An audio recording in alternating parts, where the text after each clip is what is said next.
Alam mo ba na sa kabilang panig ng mundo, may nagaganap na isang tahimik at dakilang paglipat na magbabago sa kasaysayan?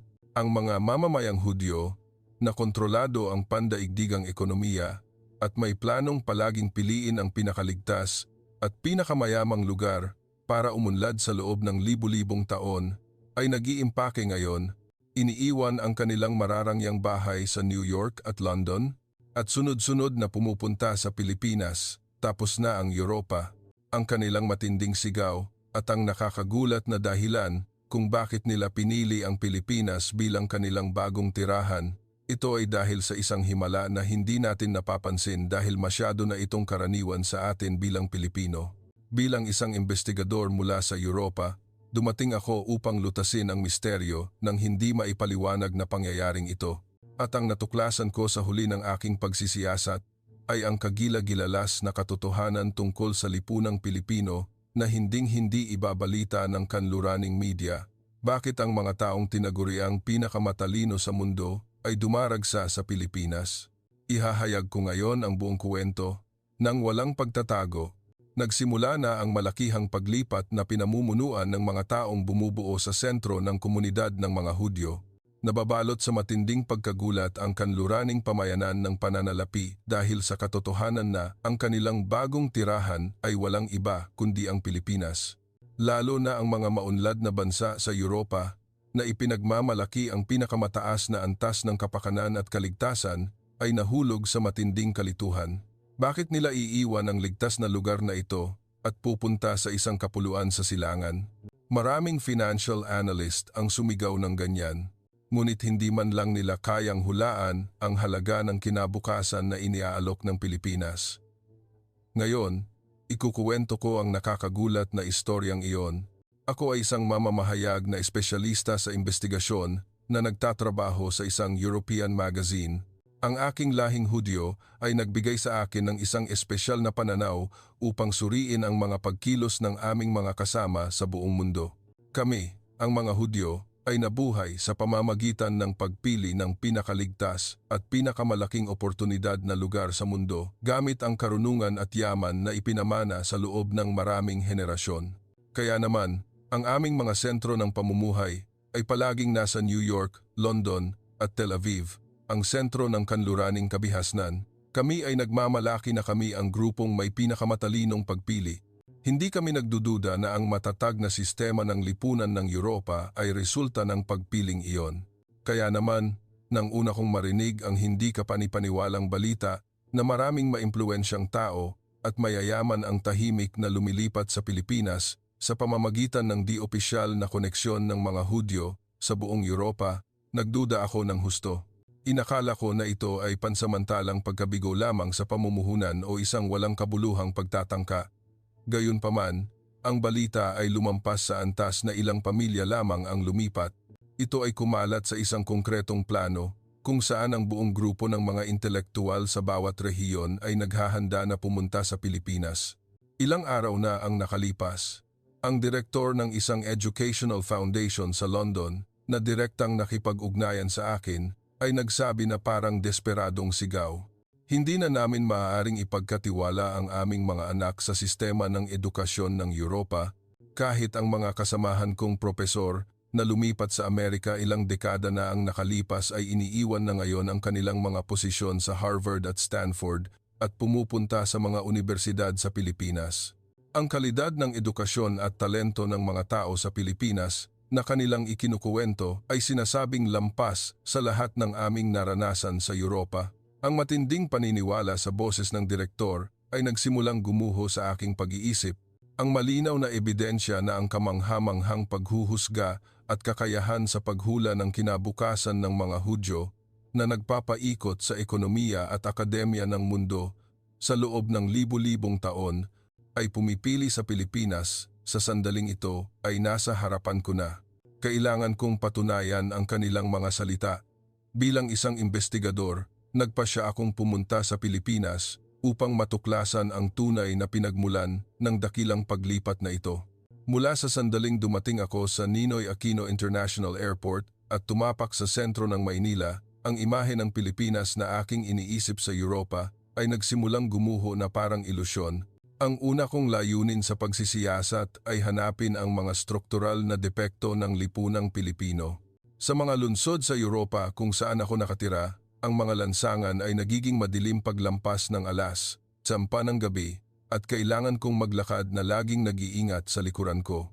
Ang hindi mahuhulaan na karahasan at krimen ay matagal nang naging pang-araw-araw na balita. Mayroon akong malalim na pagtatangi na ang seguridad ng Pilipinas ay hindi naiiba sa Europa o kaya naman ay kulang ang kamalayan ng mga mamamayan kumpara sa antas ng pag-unlad ng ekonomiya. Ngunit sa unang araw ng aking pagdating, habang nag-iimbestiga ako hanggang sa gabi sa pinakamataong kalye ng Maynila, hindi ko maitago ang aking pagkabigla. Hindi mabilang na tao ang naglalakad sa kalye kahit huli na ang oras, ngunit wala akong nakitang anino ng sigawan o agresibong pag-aaway o lantad na krimen na karaniwan kong nasasaksihan sa Europa. Ang mga tao ay sumusunod sa kaayusan at kumikilos ng tahimik at mapayapa. Kahit ang mga mamamayan na gumagamit ng tren at bus ay kumikilos batay sa malalim na paggalang sa isa't isa. Higit pa rito, nabigla ako sa isang tanawing nasaksihan ko habang papunta sa lugar ng pagpupulong para sa isang panayam sa isang immigrant na Hudyo. Sa isang bangko sa parke, may isang taong umalis sa kanilang upuan na nag-iwan ng isang mamahaling laptop at isang branded na bag. Sa Europa, ito ay nawala na sana sa loob ng isang segundo, ngunit kahit pagkalipas ng ilang minuto, nananatili ito sa parehong lugar. Nagulat ako at patuloy na nanood sa eksena habang nakarecord ang aking kamera. Kalaunan, bumalik ang lalaki na mukhang may-ari at kinuha ang kanyang mga gamit na parang walang nangyari.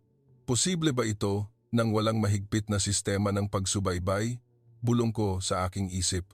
Ang mismong issue ng seguridad na ito ang una kong tinanong sa mga immigrant. Sumagot silang lahat na parang natural lang ang paghinga ng hangin. Sa Europa, ang pagpapaalis sa mga bata patungo sa paaralan ay isang araw-araw na pag-aalala. Ngunit sa Pilipinas, kahit ang mga batang nasa mababang baitang ay walang problema sa paglalakad ng nag-iisa ng ligtas. Sa bansang ito, ang kabutihang loob ng mga tao ang pinakamahusay na lambat ng kaligtasan. Ang kanilang boses ay naglalaman ng kapayapaan sa pang-araw-araw na buhay na hindi ko nakuha sa Europa kahit gaano pa karaming pera at pagsisikap ang aking ginugol. Ang lipunang Pilipino ay ganap na nalutas ang pangunahing problema na hindi malutas ng kanluraning lipunan kahit gumugol ng malaking budget at nag-install ng pinakabagong sistema ng pagsubaybay upang pigilan ang krimen, gamit ang di nakikitang halaga ng etika at paggalang sa isa't isa ng bawat mamamayan.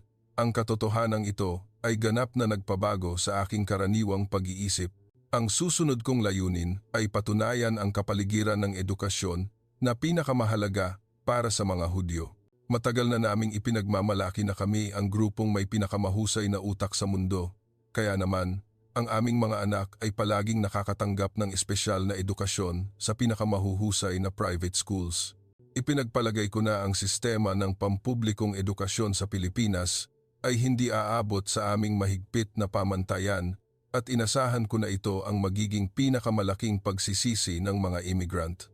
Ngunit sa araw na bumisita ako sa isang science high school sa Pilipinas na nakatuon sa agham at teknolohiya, ang aking intelektual na pagmamataas ay naglaho. Ang mga mag-aaral na Pilipino na aking nakilala doon ay mas seryoso at mas aktibo kaysa sa aking inaakala. Nagpakita sila ng malalim na talakayan at kakayahan sa pagsusuri na lampas sa simpleng pagmememorya ng kaalaman. Ang kanilang mga mata ay nagliliwanag sa matinding pag-uusisa para sa hinaharap. Madalas kong makita sa mga nangungunang paaralan sa Europa na ang mga mag-aaral ay naaabala sa kanilang mga cellphone o hindi seryoso sa klase. Ngunit ang silid-aralan sa Pilipinas ay parang isang laboratorio kung saan nakakonsentra ang malaking enerhiyang intelektual. Ang interaksyon sa pagitan ng guro at mag-aaral at maging sa pagitan ng mga mag-aaral ay isinasagawa sa mataas na paggalang at kooperasyon, lalo na ang kanilang napakalaking sistema ng kooperasyon at malikhaing kakayahan sa paglutas ng problema na ipinakita sa isang klase sa programming ay ganap na nakapagbigla sa akin. Hindi lang nila hinanap ang tamang sagot sa komplikadong problema na ibinigay, Ngunit sinaliksik din nila ang pangunahing prinsipyo at pinagsama-sama ang iba't ibang ideya upang makarating sa pinakamahusay na solusyon sa maikling panahon. Ito ay literal na pagsabog ng kolektibong katalinuhan. Ang mga magulang na Hudyo na lumipat ay nagkaisa sa pagpapahayag ng kanilang kasiyahan. Gumastos kami ng daan-daang milyong piso sa Amerika para sa pinakamahusay na private education. Ngunit ang patuloy na konsentrasyon at purong pag-uusisa ng mga bata na nakukuha namin sa pampublikong edukasyon sa Pilipinas ay mas mataas ang halaga. Sa totoo lang, kailangan naming aminin na mas maraming natutunan ang aming mga anak sa pag-aaral kasama ang mga Pilipinong mag-aaral. Ang matinding katalinuhan at malalim na etika ng mga estudyanteng Pilipino na naglalayong mag-ambag sa komunidad ay isang human capacity na kailangan ng lipunan sa hinaharap na hindi namin natagpuan sa Europa. Ang mga salitang ito ay isang cultural shock na maaaring masira ang aking teorya na ang mga Hudyo ang may pinakamahusay na talento sa mundo. Ang sistema ng edukasyon sa Pilipinas ay hindi lamang naghahatid ng kaalaman, ngunit batay ito sa mataas na espiritualidad na nagpapalaki ng mga etikal at malikhaing talento na mamumuno sa lipunan sa hinaharap. Ang mga kabataang Pilipino na aking nakilala ay hindi lamang may mataas na katalinuhan, ngunit alam din nila kung paano gamitin ang katalinuhan na iyon upang mag-ambag sa pag-unlad ng bansa at komunidad at igalang ang isa't isa. Ito ay isang matatag na civic consciousness. Lalo na, ang mga mag-aaral na Pilipino ay pinahahalagahan ang tagumpay ng kanilang grupo na kasing halaga ng kanilang personal na tagumpay at ito ay isang human connection at halaga na hindi maiisip sa kanluraning lipunan na nahulog sa matinding individualismo. Ang kanilang responsibilidad at katapatan ay hindi lamang nagmula sa edukasyon, ngunit ito ay naging isang kahanga-hangang lakas na dumadaloy sa buong lipunang Pilipino. Ito ang pinakapangunahing puwersa na nagtutulak sa teknolohiya at pag-unlad ng ekonomiya ng Pilipinas. Lahat ay gumagana na parang isang perpektong sistema at ito ang nagbigay ng malinaw na sagot kung bakit ang Pilipinas ay lumalabas bilang World's Future Talent Nursery. Ang malalim na pag-uusap sa mga immigrant na Hudyo ay nagbigay sa akin ng emosyonal na shock na higit pa sa simpleng pagsisiyasat. Ang kanilang buhay ay wala ng takot at matinding kompetisyon sa Europa at sa halip ay napuno ng kapayapaan at malalim na kasiyahan. Kinausap ko ang isang ama na isang matagumpay na financial manager. Inamin niya na sa Europa, gumagastos siya ng astronomical na matrikula para sa pinakamahusay na edukasyon ng kanyang mga anak at bilang kapalit, nagtrabaho siya hanggang hating gabi, halos hindi niya nakikita ang mukha ng kanyang mga anak at nagdurusa siya sa mataas na gastos sa seguridad at walang katapusang social tension. Ngunit pagkatapos lumipat sa Pilipinas, nagbago ang kanyang buhay. Dahil sa mataas na antas ng pampublikong edukasyon at seguridad ng lipunan sa Pilipinas, hindi na niya kailangang habulin ang malaking matrikula. Sinabi niya na ang kultura ng paggalang sa buhay pamilya ay naitatag sa trabaho at nakakasama niya ang kanyang mga anak sa hapunan. Ang pinakamalaking pagbabago ay nakikita ko ang ligtas na mukha ng aking mga anak araw-araw, isang bagay na hindi ko mabibili kahit gumastos ako ng milyon-milyong dolyar. Ang Pilipinas, ang tanging bansa na nagbibigay ng pinakamahusay na kapaligiran sa edukasyon at seguridad ng walang pang-ekonomiyang pang-aapi. Ang kanyang mga mata ay puno ng malalim na kapayapaan at nakita ko sa loob nito ang tunay na kahulugan ng kaligayahan ng tao. Isa pang immigrant ang nagkuwento tungkol sa lubos na pagkamagiliw at mataas na moralidad ng mga Pilipino at nanginginig ang kanyang boses sa paghanga. Sabi niya, hindi niya naranasan ang mapanghusgang tingin o mapagkahiwalay na saloobin na itinuturing na natural sa Europa at ang walang humpay na pag-iingat sa pagiging Hudyo sa Pilipinas. Sa halip, ang mga Pilipino ay tila malugod na tinatanggap at iginagalang sila ng buong puso. Nagkuwento siya ng isang episode kung saan nang muntikan nang mawala ang kanyang anak habang naglalaro sa parke sa Pilipinas. Ang mga Pilipino sa paligid ay tumakbo na parang sarili nilang anak upang protektahan siya at tumulong pa sa pagtawag sa pulis. Muli akong nagulat sa katotohanan na walang sinuman ang humingi ng kapalit o nagbigay ng hindi magandang tingin sa proseso. Ito ay isang bagay na hinding-hindi maiisip sa Europa. Ipinakita nila sa akin kung ano ang tunay na kapitbahay at kung paano sinusuportahan ng universal human love ang isang lipunan. Ang Pilipinas ay parang ang huling kuta kung saan buhay ang espiritu ng komunidad. Ang kanilang saloobin sa paggalang sa aming kultura at relihiyon ay higit pa sa aming inaasahan. Sila ay mausisa sa aming pamumuhay, ngunit hinding-hindi nila kami aalisin. Hindi ko makakalimutan ang panayam sa isang kilalang iskolar na nag-iwan ng kanyang posisyon bilang propesor sa isang prestihiyosong universidad sa kanluran at lumipat sa Pilipinas. Inamin niya na nakaramdam siya ng malalim na kawalan ng pag-asa sa katotohanan na ang kanluraning lipunan ay lubos na hinahabol ang individual na tagumpay at nawala ang halaga ng social solidarity at kooperasyon. Ngunit sinabi niya na labis siyang naantig sa katotohanan na ang halaga ng pagsasama-sama ay nananatiling malakas sa Pilipinas at ang communal responsibility at pagtutulungan sa pagitan ng mga kapitbahay ay dumadaloy sa buong lipunan. Ang Pilipinas ay ang pangunahing puwersa kung saan ang kolektibong karunungan at pagtitiwala sa isa't isa ang nagpapaikot sa lipunan. Ang human bond na nawala sa kanluran ay malakas pa rin na gumagana dito, lalo na ang espiritu ng mga Pilipino na nagkakaisa sa mahihirap na panahon ay walang katulad sa mundo. Ang kanyang mga salita ay isang masakit na realization na habang hinahabol namin ang huwad na tagumpay ng kayamanan at katayuan, ang Pilipinas ay nakamit na ang mas mataas na antas ng halaga tulad ng etika at pangunahing kaligayahan ng tao. Hindi ko maiwasang magduda kung nakaramdam ba ako ng ganitong uri ng human security at paggalang sa lipunan ng Europa kung saan ako nakatira. Kami ang mga nagtingin ng mababa sa Pilipinas, ngunit kailangan kong aminin na ang mapagmataas kong sarili ang nagbingi-bingihan at nagbaliwala sa isang mas mataas at matatag na paraan ng pamumuhay. Ang kanilang taos-pusong pag-amin ay nagpaguho sa kaibuturan ng aking puso. Naging mahirap panatilihin ang obhetibong saloobin bilang isang mamamahayag at nagsimula akong dominahin ng kamalayan na hindi na ako nag-iimbestiga upang maghanap ng depekto sa Pilipinas, kundi nagtatala ng kadakilaan nito.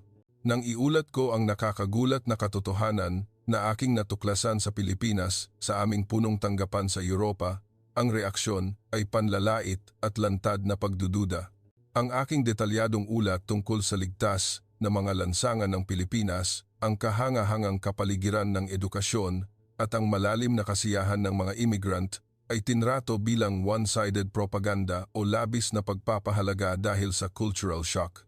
Mukhang naloko ka ng mga impormasyong minanipula ng gobyerno o kumpanya ng Pilipinas. Mayroon talagang nakatagong social problem o economic instability sa likod ng kanilang pagiging magiliw. Hindi iyon ang tunay na anyo nila. Nawala mo ang iyong neutralidad bilang isang mamamahayag. Nakaramdam ako ng matinding galit sa kanilang pagmamataas na nagtatanggi sa katotohanang nakita, narinig at naramdaman ko.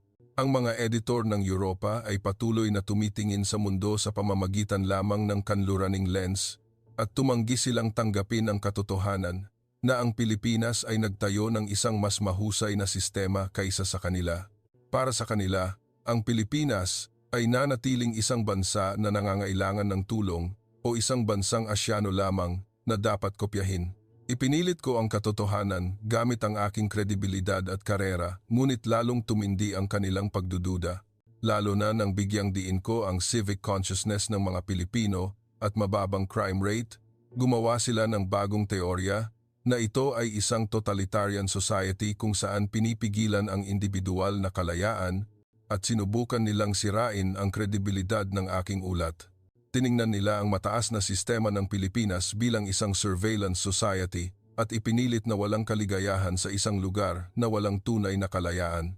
Ang labanang ito ay lumampas sa antas ng simpleng ulat ng investigasyon. Ito ay tila ang huling igting ng kanluraning mga elite na tumangging pakawalan ang kanilang hegemonya at baliwalain ang tunay na pag-unlad na nakamit ng Pilipinas. Sa kabila ng lantad na panggigipit mula sa punong tanggapan, nagpasya akong ipaalam ang katotohanan sa mundo. Ang desisyong ito ay isang mapanganib na hakbang na maaaring magpabitiw sa aking personal na kaligtasan at sa karerang pinagsikapan ko sa loob ng ilang dekada. Napagtanto ko na hindi matanggap ng lipunan ng Europa ang katotohanan ng Pilipinas dahil ang kahusayan nito ay nagpapatunay sa kanilang pangunahing pagkabigo. Hindi na ako isang objektibong investigador, kundi nagpasya akong maging saksi sa bagong kinabukasan na iniaalok ng Pilipinas sa mundo. Binaliwala ko ang mga tagubilin ng punong tanggapan sa Europa at sinimulan kong i-edit ang mga raw testimony ng mga immigrant na direktang nakilala ko at ang mga kahanga-hangang eksena ng lipunang Pilipino na aking kinuhaan. Ang mga panayam na naglalaman ng kanilang matinding boses at pag-asa ay ang pinakamalakas na katotohanan na hindi maaaring manipulahin. Nagpasya akong ilathala ang investigative report na ito hindi sa pamamagitan ng pangunahing channel ng Europa, kundi sa pamamagitan ng maraming Jewish communities at libreng information channels sa buong mundo ng sabay-sabay. Kinailangan na ang impormasyong ito ay direktang makarating sa mga taong higit na nangangailangan nito at makalikha ng tunay na epekto ng hindi kontrolado ng kanluraning media. Iisa lang ang dapat kong gawin. Ipakita ang liwanag ng kaligtasan, ang Pilipinas, sa maraming taong nanginginig sa takot bilang kapalit ng pagmamataas na binaliwala ang bansa. Ginawa ko ang lahat upang patunayan na ang civic consciousness ng mga Pilipino ay nagmumula hindi sa panlabas na kontrol, kundi sa panloob na pamantayan ng moralidad at malalim na paggalang sa iba. Kailangan kong ipakita na ang halaga ng komunidad na nawala sa Europa ay buhay pa rin at malakas sa Pilipinas. Tinakot ako ng editorial office at inutusan akong bumalik agad sa Europa, ngunit binalewala ko ang lahat ng kanilang babala at ginugol ang lahat ng aking lakas upang tapusin ang kuwentong ito sa Pilipinas. Ang desisyong ito ang pinakamapanganib at pinakaetikal na ginawa ko mula nang magsimula akong maging isang mamamahayag.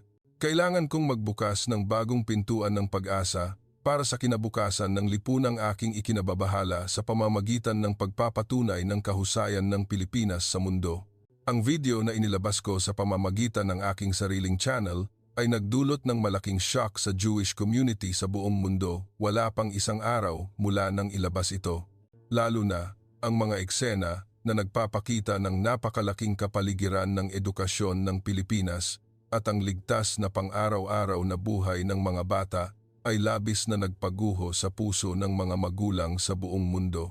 Ang aking inimbestigahan sa Europa ay isang huwad na katotohanan na nakatago sa pagmamataas, ngunit ang aking natuklasan sa Pilipinas ay isang lipunan sa hinaharap kung saan natanto ang tunay na kalayaan at etika.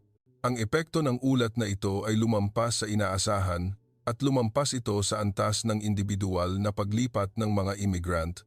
Ang balita na ang malalaking Jewish investment firms sa Amerika at Europa ay nagsimulang magbukas ng investment funds patungo sa Pilipinas ay dumating ng real time at kasabay nito, opisyal na nagsimula ang malakihang paglipat ng core assets at highest-level intellectuals ng Jewish community patungong Pilipinas.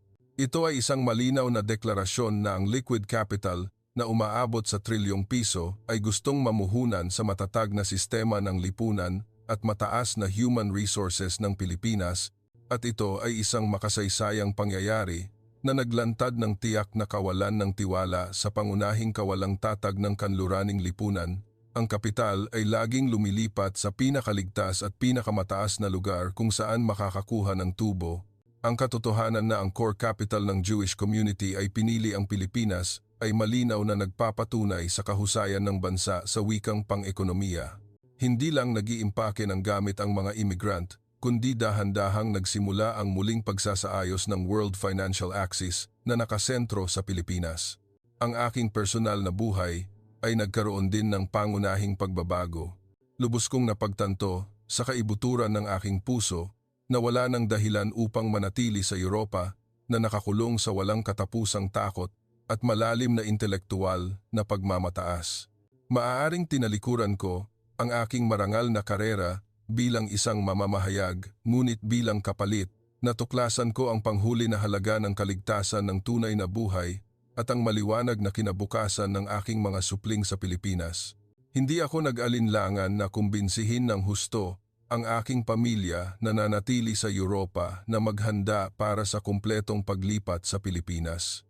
Sa simula, nag-aalangan ang aking asawa at mga anak tungkol sa pag-iwan sa kanilang matatag na buhay sa Europa. Ngunit nang makita nila ang mga video records na aking kinunan sa Pilipinas na naglalaman ng mapayapang pang-araw-araw na buhay at malalim na kapayapaan ng mga immigrant, nagsimula silang magpahayag ng malaking pag-asa, lalo na ang aking anak ay labis na naakit sa kultura ng paglaki at pag-aaral kasama ang mahuhusay na intelektual na kakayahan ng mga mag-aaral na Pilipino at nagpahayag siya ng masigasig na pag-asa na makasama sa pag-aaral ang mga estudyanteng Pilipino. Ang matinding tingin sa mata ng aking anak ay nagpatunay na tama ang lahat ng aking ginawang desisyon. Linisan ko ang aking buhay bilang isang investigador na ginawa ko sa loob ng ilang dekada at nagkaroon ako ng pagkakataon na magsimula ng bagong research project sa isang prestihiyosong unibersidad sa Pilipinas.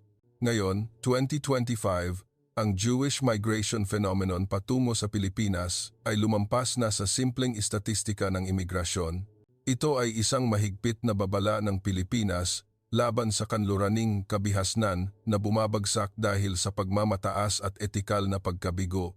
At nagpapakita ito ng posibilidad ng isang bagong kabihasnan kung saan natanto ang dignidad ng tao at etika ng komunidad bilang pinakamataas na halaga. Habang naninirahan ako sa Pilipinas, naranasan ko ang mainit na pagtanggap at kahangahangang pag-iingat ng mga Pilipino at napagtanto ko na ang tunay na lakas ng bansang ito ay nasa mataas na antas ng espiritualidad na nagtitiwala at nagre-respeto sa isa't isa bago pa man ang cutting-edge technology. Ang paglalakbay ng mga Hudyo sa loob ng libu-libong taon ay laging naglalayong maghanap ng pinakamahusay na seguridad at oportunidad. At ngayon, ang kanilang huli at matalinong pagpili ay ang Pilipinas. Ito ay makasaysayang nagpapatunay sa katotohanan na ang Pilipinas ang bansa na may pinakamahusay na talento sa mundo at pinakamatatag na sistema ng lipunan.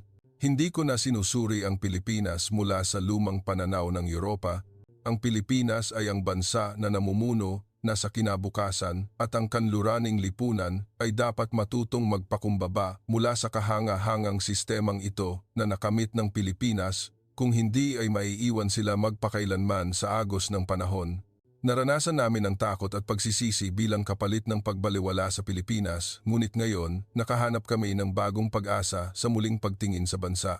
Sa pamamagitan ng kuwentong ito, gusto kong tanungin ang buong mundo. Ang lugar ba kung saan ka nakatira ay nagbibigay ng tunay na seguridad at future competitiveness sa iyong mga anak? Ang Pilipinas ay nagbibigay ng pinakamalinaw at pinakapuno ng pag-asa na sagot sa tanong na iyon.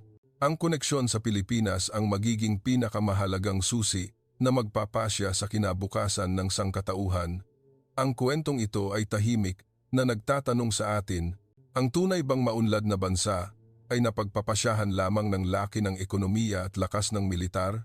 Ang pagpili ng mga pumunta sa Pilipinas ay nagpapaalala sa atin na ang kapayapaan sa pang-araw-araw na buhay at paggalang sa isa't isa ang tunay na halaga. Maraming salamat sa inyong panonood hanggang sa huli. Ang pag-like at pag-subscribe sa channel ay isang malaking inspirasyon para sa akin. Ito ang kwento sa likod ng damdamin.